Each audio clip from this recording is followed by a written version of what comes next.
Hey gang, we are here to do a fireworks tray for my son. He requested one because he thinks they're cool, and he's requested green, so that's what we're working with.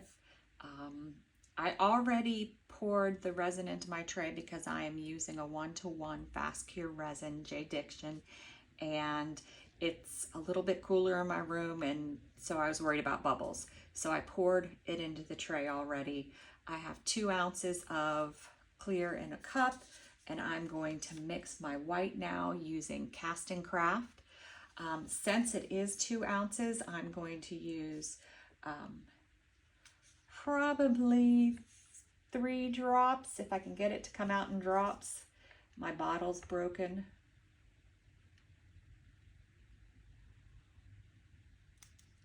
We'll see how that does. I'm thinking I might need more, but my bottle is broken, so it's been measuring a little weird.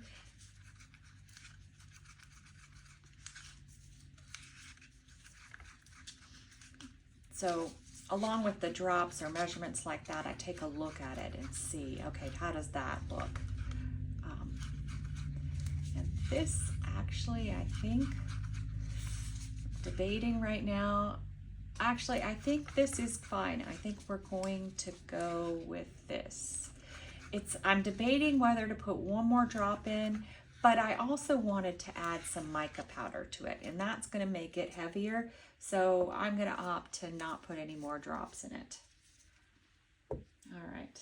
So the mica powder I want to put in it today is Mint Halo Color Shift. And it's because it's green and it's got a cool shimmer to it. All right, and I am just going, it's a very light mica powder. It's by Mermaid Trash. So I like using it in my whites because you don't want anything heavy. Just get, so not a heaping spoon of it. Shaped it to the side, just a little spoon of it. My little Amazon spoons that I love. All right.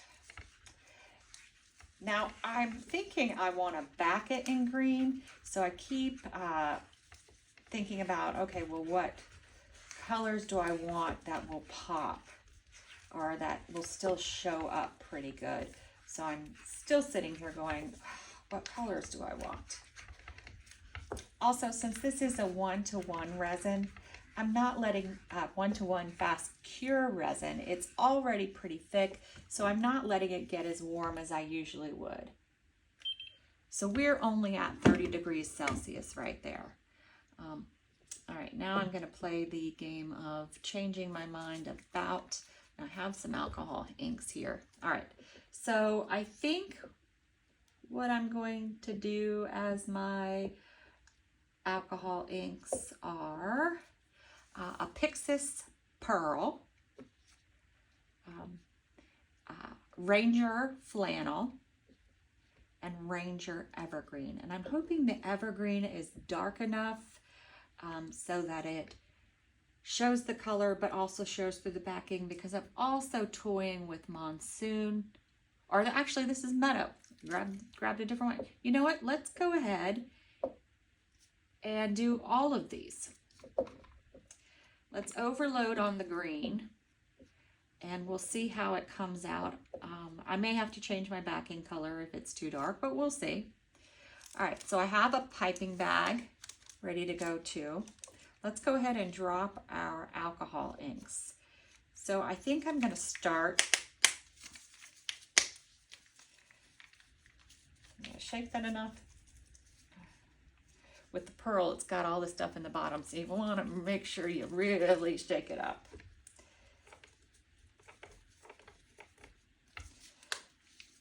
All right, so I'm gonna do 1, 2, 3 in the center. Actually dropped 4, just so you know.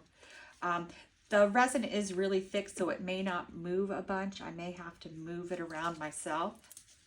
Next, I'm doing the flannel. And I'm going to do that around the pearl. And the flannel's just like a gray color. It might have a little tint of blue.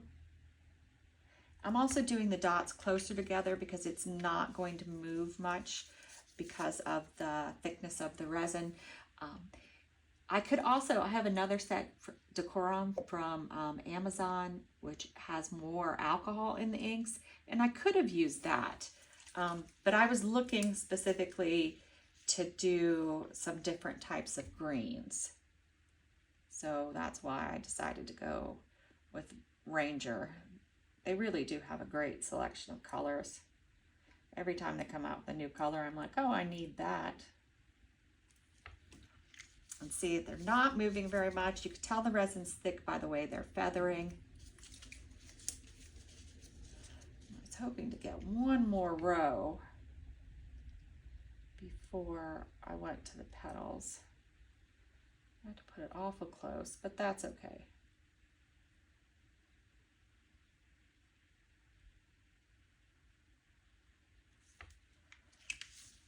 And I think we're gonna do, I might do the flannel again.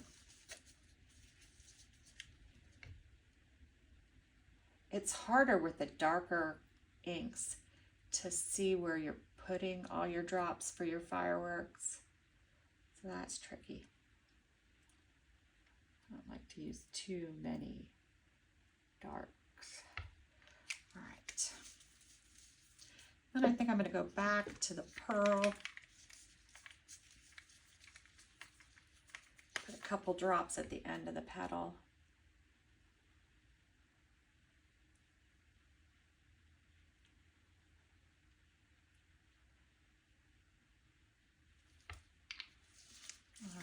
Now, because we're not moving around very much, let me just look for a little stick.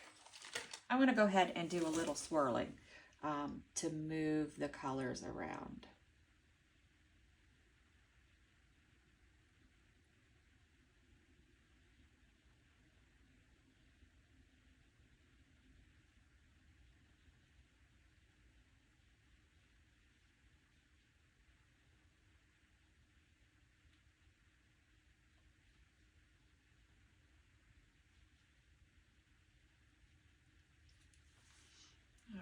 Maybe a little more green up in there. How's that? That should work. Because I still am planning on doing a green background for now. It just depends on how everything looks. All right, now I'm putting my white into my piping bag. And then we're going to start the long, arduous process of putting a lot of dots on this. Feel free to speed up. The dots, I'm just going to start in the center and move out. And then the placement of the dots is you just don't want them to line up if at all possible, though it does happen. Just do the best that you can with your dots. I'm hoping I put enough white in this. Starting to think, oh, that's a really light color white. We'll see. The other thing with this pearl, it's a little tricky sometimes because the light reflects off of it. So I'm going to get started, and feel free to just speed it up.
All right, we are here to unmold this. I did back it with a black resin dye paste that anyone will work.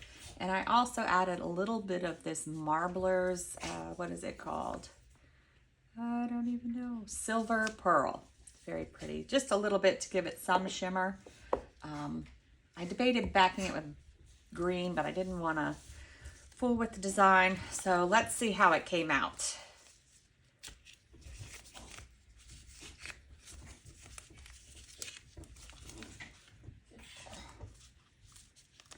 Doesn't want to come out of the mold this morning.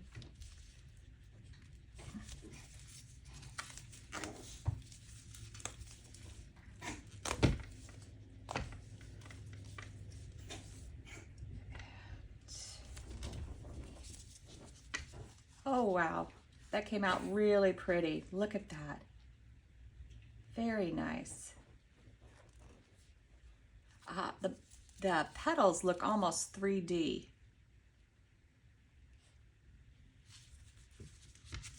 Very cool.